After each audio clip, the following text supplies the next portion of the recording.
సమాన హక్కుల సవరణ చట్టం నేషనల్ ప్రెసిడెంట్. నా పేరు ఎం నరసింహన్ రాయ్.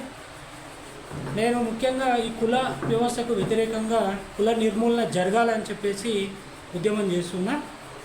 సామాజిక ఆర్థిక అసమానతలు లేనటువంటి ఒక సమాజాన్ని నిర్మించాలని చెప్పేసి మ్యారేజ్ రిజిస్ట్రేషన్ అనేటువంటిది ఈ దేశంలో చాలా తక్కువ ఉంది.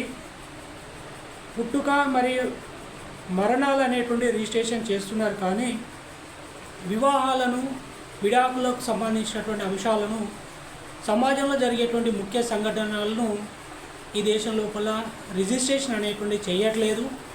మైనార్టీ వర్గాలకు సంబంధించినటువంటి మ్యారేజ్ విషయంలో రిజిస్ట్రేషను జరుగుతుంది, కానీ సమాజం లోపల ఇంకా చాలా ఈ దేశంలో రిజిస్ట్రేషన్ అనేటువంటిది మ్యారేజ్ విషయం లోపల మరి విడాకులు తీసుకునేటువంటి విషయము, వాటికి కలిగినటువంటి కారణాలు, మరి రిజిస్ట్రేషన్ అనేటువంటి చేయట్లేదు. మరి రిజిస్ట్రేషన్ చేయాలనేటువంటిది సంకల్పం చేతనే ఈ అన్ని అంశాలను పరిగణలోకి తీసుకొని ఒక జాతీయ స్థాయిలో ఉద్యమాన్ని నిర్మించాలనేటువంటి లక్ష్యం చేత నేను ముందుకు సాగుతున్నా. ఇక్కడ ఉన్నటువంటి ఈ మైనార్టీలైనటువంటి క్రిస్టియన్స్ యొక్క రవిసారి ఆధ్వర్యంలో ఇక్కడ జరుగుతున్నటువంటి దేవాలయంలో ప్రార్థనా మందిరంలో నేను చేసేటువంటి ఉద్యమానికి ఆశీస్సులు లభిస్తాయి. నాకు సపోర్టు మైనార్టీ వర్గాల నుంచి దొరుకుతున్నాయనేటువంటి ఉద్దేశం చేతనే ఇక్కడికి రావడం. ముఖ్యంగా అంటరానితనం గురించి మనం ఒకసారి పరిశీలిస్తే చాలా ఈ భారతదేశంలో వర్గాలు, జాతి, మతాలు అనేటువంటి సమాజాన్ని చీల్చడం అనేటువంటి జరిగింది. అంటరానితనం అనేటువంటిది హిందూ సమాజం లోపల ఎందుకు హిందూ సమాజము అంటున్నామంటే ఈ భారతదేశం లోపల అధికులు హిందూ మతాన్ని ఆచరించేటువంటి వాళ్ళు ఉండటం వల్ల చాలామంది హిందూ సాంప్రదాయాలను, హిందూ మతం, హిందూ ఆచార వ్యవహారాలను నమ్మడం అనేటువంటి జరుగుతుంది. అయితే సమాజాన్ని ఎట్లా వర్గీకరించిండ్రు అని మనం ఒకసారి పరిశీలించినట్లయితే భారతదేశంలో మనకి ముఖ్యంగా బ్రాహ్మణులని, క్షత్రియులని, వైశ్యులని, శూద్రులని వర్గీకరణ, సమాజ వర్గీకరణ ఉన్నది. సమాజ వర్గీకరణలో అంటరాని కులస్తులు అని ఉన్నారు. ఈ అంటరాని కులస్తులు సమాజం నుంచి వెలిపోయినటువంటి, సమాజం నుంచి బయటికి వెలివేయబడినటువంటి కొన్ని జాతులను, కొన్ని కులాల సమూహాలని అంటరాని వాళ్ళుగా చిత్రీకరించి సమాజానికి దూరం చేసింది. అయితే చాలా కార్యక్రమాల్లో మనం చూస్తుంటాం. బజార్లో, వివాహ కార్యక్రమాల్లో, కులాయిల దగ్గర, కొన్ని దేవుని కార్యక్రమాల దగ్గర కొంతమందిని దూరం చేయడం అనేటువంటి క్రియ ఏదైతే ఉంటుందో అది ఈ భారతదేశంలో అంటరానితనాన్ని సూచిస్తుంది. మరి ఎందుకు ఈ దేశంలో కొంత వర్గాన్ని చీల్చి సాంఘికంగా నిర్వహించేటువంటి కార్యక్రమాలకు కానీ, అధికార కార్యక్రమాలకు కానీ, సమాజం లోపల శుభకార్యాల విషయంలో, సాంఘిక హోదా విషయం లోపల మరి చాలా మటుకు ఆర్థికంగా బలహీనంగా వెనుకబడినటువంటి కొన్ని సమూహాలను, జాతులను సామాజిక వెలి చేయడం అనేటువంటిది ఈ కుల సోపానంలో ఒక వర్గీకరణగా మనం చెప్పుకోవచ్చు. మరి అంటరానితనం నిర్మూలింపబడాలి అని చెప్పేసి చాలా ఉద్యమాలు చేసిండ్రు. కుల వ్యవస్థ నిర్మూలించాలని చాలా ఉద్యమాలు చేసిండ్రు. మరి ఇంతకు అంటరానితనం నిర్మూలింపబడిందా? కులం అనేటువంటిది లేకుండా సమాజం నిర్మిస్తున్నామా? మరి మతాల పరంగా కూడా ఈ దేశంలో సమానత్వం అనేటువంటిది వాళ్ళు ఎందుకు వస్తలేదు? మైనార్టీల మీద ఇప్పటికీ దాడులు జరుగుతున్నాయి. మైనార్టీ వర్గాలకు హక్కులు లేకుండా చేస్తున్నారు. మైనార్టీలకు రాజకీయ, సామాజిక మరి కావాల్సినటువంటి హక్కులు అందకుండా దూరం చేస్తున్నారు ఈ సమాజంలో. మరి ఎందుకు ఇట్లా జరుగుతుంది? ఎందుకు పాలకులు సమాజం లోపల వర్గాల మీద మరి పెత్తనం చేస్తూ వారిని అంటరాని వారిగా చిత్రీకరించిండ్రు, ఎందుకు దూరం చేస్తున్నారు అనేటువంటిది మనకు అంతుపట్టినటువంటి విషయం ఈ భారతదేశంలో. అయితే చాలా దీనస్థితిలో సమాజము వర్గీకరించబడడానికి ముఖ్య కారణం ఆస్తులు. భారతదేశం యొక్క ఆస్తులు ముఖ్యంగా భూమి, వ్యాపారము, ఖనిజ సంపద, ఇతరత్ర వనరులు, ఇవన్నీ కూడా కొన్ని వర్గాలకు అందకుండా, భూములు లేకుండా, వ్యాపారాలు చేయకుండా, ఖనిజ సంపద మీద హక్కులు లేకుండా కేవలం వారికి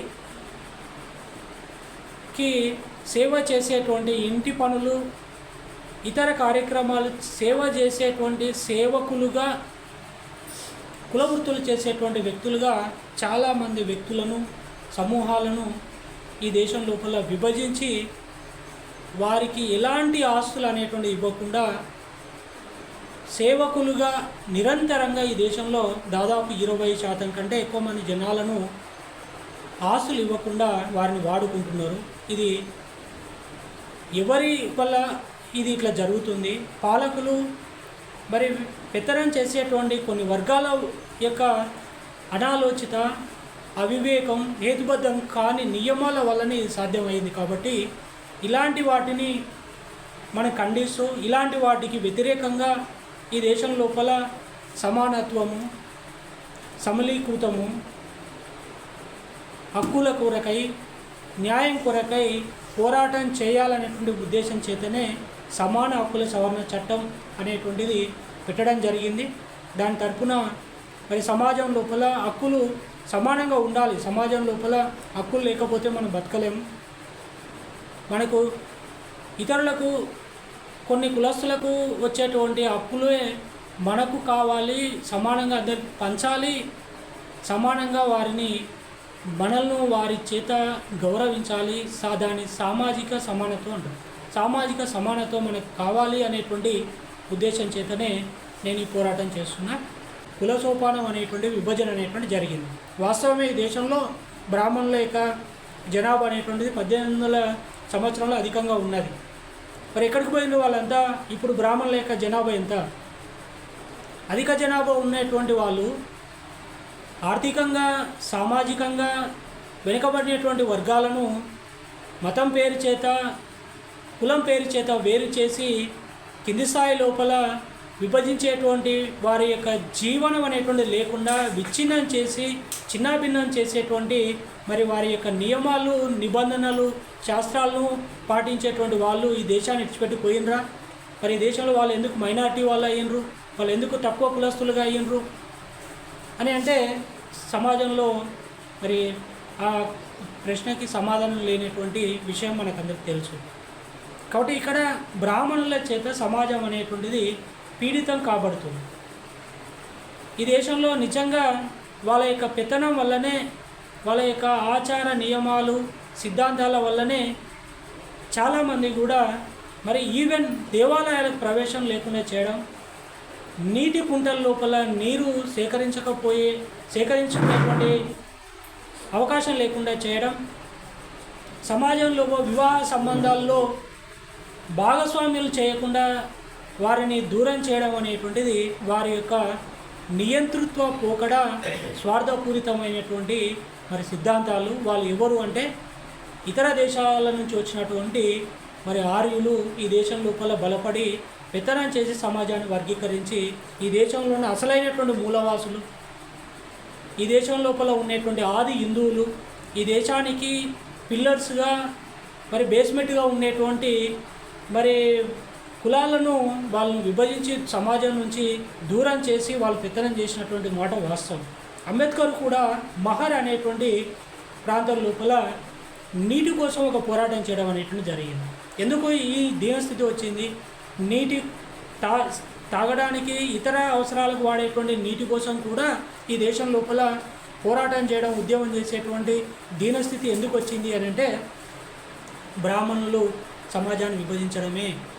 బ్రాహ్మణులకు సపరేటు కుంటలు, నీటి కుంటలు, ఇతర వర్గాలకు సపరేటు నీటి కుంటలు, మరి దళితులకు సపరేటు నీటి కుంటలను ఏర్పాటు చేయడం, మరి వాళ్ళ నీటి కుంటల్లో నీరును సేకరిస్తే వారిని చంపడం, వారి మీద దౌర్జన్యం చేయడం, దుర్మార్గంగా ఈ దేశం లోపల పరిపాలన అనేటువంటిది ఉన్నది.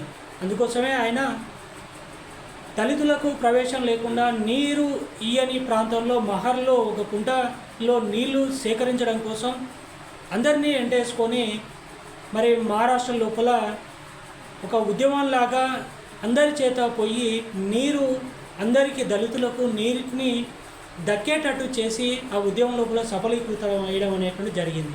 అట్లే ఈ దేశం లోపల కూడా సాంఘిక ఉద్యమాలు జరిగినాయి. దాంట్లో ఆత్మగౌరవ పోరాటం ఈవి రామస్వామి నాయర్ ఈవి రామస్వామి నాయర్ చేసినటువంటి ఆత్మగౌరవ పోరాటం ముఖ్యంగా బ్రాహ్మణులకు వ్యతిరేకం. వివాహ కార్యక్రమాల్లో కొన్ని కులస్తులను భాగస్వామ్యం చేయకుండా వారిని కుల కట్టుబాట్లు అని సాంప్రదాయాలు సిద్ధాంతాలు అని చెప్పేసి దూరం చేస్తే మరి ఈవి రామస్వామి నాయరు బ్రాహ్మణులకు వ్యతిరేకంగా ఒక ఉద్యమాన్ని భారతదేశంలో నిర్మించడం అనేటువంటిది జరిగింది. 1920 సంవత్సరం లోపల ఆయన చేసినటువంటి పోరాటంలో బ్రాహ్మణులు వివాహ కార్యక్రమంలో పాల్గొనకుండా వివాహాలు జరగాలని చెప్పేసి, బ్రాహ్మణుల పెత్తనం సమాజంలో లేకుండా చేయాలని, బ్రాహ్మణులు అధికారులు లేకుండా సమాజము సామాజికంగా బలహీనటువంటి వర్గాలకు, దళితులకు, బడుగు బలహీన వర్గాల చేత సమాజము అధికారులుగా నియమించి వాళ్ళ చేత పరిపాలన చేయాలి అని చెప్పేసి, కుల వ్యవస్థను నిర్మూలించాలి అని చెప్పేసి మరి ఆత్మగౌరవ పోరాటం అనేటువంటి దేశంలో చేయడం జరిగింది. దానికి బలపరుస్తూ చాలామంది కూడా మహాత్మా గాంధీ, తర్వాత అంబేద్కర్, జ్యోతిరావు ఫులే చాలామంది కూడా ఉద్యమాలు చేయడం అనేటువంటి జరిగింది. అంబేద్కర్ చేసినటువంటి కుల నిర్మూలన ఉద్యమం ఈ దేశం లోపల ఒక సమాజ అభివృద్ధి కోసం జరిగినటువంటి ఉద్యమాల్లో ఒక గొప్ప కార్యక్రమం. ఎన్నో సంస్థలను ఏర్పాటు చేసి రాజకీయ రిజర్వేషన్ కోసం, సామాజిక సమానత్వం కోసం, సాంఘిక సమానత్వం కోసం నిర్విరామంగా పోరాటం చేసి మరి అగ్రకులస్తులను ఢీకొని ఎర్రవాడ జైల్లో మరి ఆత్మార్పణ చేయడానికే నిరాహార దీక్ష చేసేటువంటి మహాత్మా గాంధీని సైతం కదిలించి మరి బడుగు బలహీన వర్గాలకి ఆనాడు కొన్ని ప్రత్యేకమైనటువంటి నియోజకవర్గాలను సాధించడం అనేటువంటి జరిగింది. దాని ఫలితంగానే 1950 నుంచి మనకు ఈ దేశం లోపల ఎస్సీ ఎస్టీ అనేటువంటి కొన్ని చాలా దీనస్థితిలో మరి భిక్షాటన చేసే, చాలా వ్యవసాయ పనులు, వ్యవసాయ భూములు లేకుండా కేవలం కూలి పనులు చేస్తూ కేవలం జీతం ఆధారంగానే బతికేటువంటి కొన్ని కులాలన్నింటినీ కూడా, సమూహాలను ఎస్సీలు ఎస్టీలుగా గుర్తించి 22.5% రిజర్వేషన్ అనేటువంటిది సాధించడం అనేటువంటి జరిగింది. అదేవిధంగా ధర్మ పరిపాలన యుద్ధము, ధర్మ పరిపాలన ఉద్యమం అనేటువంటిది కూడా శ్రీ నారాయణ గురు చేయడం అనేటువంటి జరిగింది ఈ దేశంలో 1903 సంవత్సరంలో. శ్రీ నారాయణ గురు చేసినటువంటి ఉద్యమంలో ముఖ్యంగా బ్రాహ్మణులకు వ్యతిరేకంగానే ఉద్యమం జరిగింది. ఈ దేశంలో కుల వ్యవస్థ ఉండకూడదు అని చెప్పేసి, సమానంగా అందరికీ న్యాయం జరగాలని చెప్పేసి బీద పీడిత మరి పక్షాన ఆయన ఉండి పోరాటం చేసి, ఆ కాలంలో ఆయన గుళ్ళకి ప్రవేశాలు లేనప్పుడు, ఇతరత్ర సామాజికంగా కొన్ని వాడల్లో వాళ్ళకు దళితులకు ప్రవేశాలు లేనటువంటి ప్రాంతాల్లో ప్రవేశాలు కల్పించడం, వారికి న్యాయం చేకూర్చేటట్టు వాళ్ళకి యొక్క హక్కులను కల్పించడం కోసం నిర్విరామంగా పోరాటం చేసినటువంటి వ్యక్తే నారాయణ గురు. అదేవిధంగా మనకు కేరళలో ముఖ్యంగా 1924 సంవత్సరంలో చాలా ఉద్యమాలు అనేటువంటిది కుల నిర్మూలన కోసం జరిగినాయి. పీడిత ప్రజలకు అండగా ఉండడం కోసం మరి అక్కడ ఉన్నటువంటి ముదియార్, అక్కడ నాయర్ ఇద్దరు కూడా కుల వ్యవస్థకు వ్యతిరేకంగా ఉద్యమాలు నడిపి న్యాయ పోరాటం అనేటువంటిది, న్యాయ ఉద్యమం అనేటువంటిది కూడా మరి కేరళ ప్రాంతంలో జరగడం జరిగింది. ఇవన్నీ వివిధ ప్రాంతాల్లో జరిగినటువంటి ఉద్యమాలు ఈ దక్షిణ భారతదేశానికి సంబంధించినటువంటి ఉద్యమాల్లో చైతన్యం రావటం వల్లనే తమిళనాడు కావచ్చు, కేరళ కావచ్చు, కర్ణాటక కావచ్చు చాలా అభివృద్ధి చెందినటువంటి మాట వాస్తవం. వాళ్ళు రాజకీయంగా, విద్యా ఉద్యోగాల్లో బలహీన వర్గాలకి వాళ్ళ రిజర్వేషన్ సాధించడం, హక్కులను సాధించడం, వారి పోరాట ఫలితంగానే బీసీలు రాజ్యాధికారాన్ని చేపట్టడం, ముఖ్యమంత్రులుగా కావడం, తమిళనాడు, కేరళ, మరి కర్ణాటక ప్రాంతంలో ఒక రాజకీయ చైతన్యం రావడం, పార్టీలు పెట్టడం, ఈ ఉద్యమాలకు నాయకత్వం వహించినటువంటి లీడర్సే రాను రాను మరి ఎదగడం అనేటువంటి జరిగింది. కానీ ఈ తెలంగాణ, ఆంధ్ర ప్రాంతంలో రాజకీయం అనేటువంటిది అగ్రకులస్తుల చేతిలో ఉంది. అగ్రకులస్తుల పెత్తనం వల్లనే ఈ దేశంలో సమానమైనటువంటి రాజకీయ హక్కులు రావట్లేదు, సమానమైనటువంటి ఆర్థిక హక్కులు రావట్లేదు, మనకు వచ్చేటువంటి వనరులు రాకుండా చేయడం, సామాజిక సమానత్వం అనేటువంటిది లేకుండా విచ్ఛిన్నం చేసి కొన్ని వర్గాలను దూరం చేసి మరి పరిపాలన చేసి వాళ్ళ స్వార్థం కోసం నిరంతరంగా దౌర్జన్యం చేత ఈ ప్రాంతంలో పరిపాలన చేస్తున్నారు. కాబట్టి మనం ఇప్పటికీ వెనుకబడి ఉన్నాం, అభివృద్ధి నోచుకోలేదు. మరి మీకు దేవుడు బైబిల్లో చెప్తుంటాడు నిత్యం సమాజం లోపల ఇట్లా ఉండాలని. సమాజంలో దేవుడు చెప్పినటువంటి నియమాలు తూచ తప్పకుండా పాటిస్తే మనం కూడా చాలా గౌరవంగా ఉంటాం. సమాజం లోపల మనకు కూడా ఒక గౌరవ మర్యాదలు అనేటువంటి దక్కుతాయి. కానీ నీచమైనటువంటి వ్యక్తులు ఉన్నారు ఈ దేశంలో. రాజకీయ పెత్తనం కోసం సమాజం మీద దౌర్జన్యం చేసి బతికేటువంటి ఆ శక్తులు ఏవైతే ఉన్నావో అవి దయ్యాలు, మరి దేవునికి వ్యతిరేకంగా యుద్ధం చేసేటువంటి మరి దయ్యాలు లాంటి వ్యక్తులు. వారి వల్లనే చాలామంది దౌర్జన్యానికి గురవుతున్నారు. నేను నా ఇంటి పక్కల కూడా సారు మీద మరి ఒక మైనార్టీ వర్గం మీద దాడిని నేను చూసి నేను ఏమీ ఆపలేకపోయినాను. నేను కూడా చాలా చింతించిన. ఇవన్నీ ఇక్కడ కొత్త కాదు, చాలా దాడులు జరుగుతున్నాయి. ముఖ్యంగా దళితుల మీదనే దాడులు జరుగుతున్నాయి, దళితుల మీదనే అత్యాచారాలు జరుగుతున్నాయి, దళితుల మీదనే మరి ఆస్తి కోసం అని చెప్పేసి, భూముల కోసం అని చెప్పేసి దాడులు జరుగుతున్నాయి. నిత్యం వాళ్ళ మీదనే కేసులు అవుతున్నాయి. మరి వారికి సహాయం ఎవరు చేస్తున్నారు? వారిని చైతన్యపరుస్తున్నారు? మరి వాళ్ళకి ఎవరికి అవగాహన కల్పిస్తున్నారంటే సమాజం లోపల చాలా తక్కువ అవగాహన అనేటువంటిది వాళ్ళకి కల్పిస్తున్నారు. కాబట్టి మనం చాలా చట్టాలు ఉన్నాయి. 1989 చట్టం ప్రకారం ఎస్సీలు ఎస్టీలు చట్టం అంటాం దాన్ని, అంటే దౌర్జన్య నిరోధన చట్టం అంటాం. చట్టం ప్రకారం కూడా మైనార్టీలు తర్వాత దళితుల మీద ఇతరులు దౌర్జన్యం చేయడానికి వీలు లేదు. చట్టంగా అలాంటి దౌర్జన్యం చేసిన వాళ్ళకి చట్టరూపంగా శిక్షణ వేసేటువంటి అవకాశం ఉంటుంది. కాబట్టి చట్టం ప్రకారం మనం 1976 మరి పౌర హక్కుల రక్షణ చట్టం అని ఉంది. ఈ చట్టాల ప్రకారం కూడా రక్షణ దొరుకుతుంది. మనం చట్టం దగ్గరికి మనము పోయి మనకు కావాల్సినటువంటి హక్కులు, మాకు ఇలాంటి అన్యాయం జరిగిందని చెప్పేసి అడిగినప్పుడే మనం బలపడతాం. ఇంకొకరి మీద అలాంటి దౌర్జన్యం అనేటువంటి లేకుండా మీ మైనార్టీ వర్గాల వారికి, దళితులకు న్యాయం జరగడానికి అవకాశం ఉంటుంది. అది మనం చట్టం గురించి తెలుసుకొని మనం ప్రయత్నం చేయాలి తప్ప వాళ్ళ మీద ఏదో మనం పోయినట్లయితే రాజకీయంగా తర్వాత ఇతరత్ర కక్షలు సాధించినట్లయితే కష్టం అవుతుంది. కాబట్టి చట్టపరంగానే చర్యలు తీసుకుంటే బాగుంటుండే. అది జరగనందుకు కూడా చాలా బాధ ఉంది. ఈ సమావేశంలో చాలా తక్కువ మంది ఉన్నారు కాబట్టి నేను చాలా విషయాలు సమాజం గురించి మాట్లాడాలనే ఉద్దేశంతోనే టైం తీసుకొని రావడం జరిగింది. మీకు ఒకటే చెప్తున్నాను, చాలా దేశంలో అంటరానితనాన్ని నిర్మూలన కోసం ఉద్యమాలు జరుగుతున్నాయి. సమాజం లోపల సమానత్వం తీసుకురావడం కోసం, ఈక్విటీ చేయడం కోసం, ఎకనామికల్ ఈక్వాలిటీ రావడం కోసం, సోషల్ ఈక్వాలిటీ తీసుకురావడం కోసం, హక్కులు అనేటువంటి అందరికీ సమానంగా పంచడం కోసం నేను చేసేటువంటి ఈ పోరాటానికి మీరందరూ చాలామంది ఇక్కడ హాజరై నాకు సపోర్ట్ చేశారనే ఆశతోట నేను రావడం అనేటువంటి జరిగింది.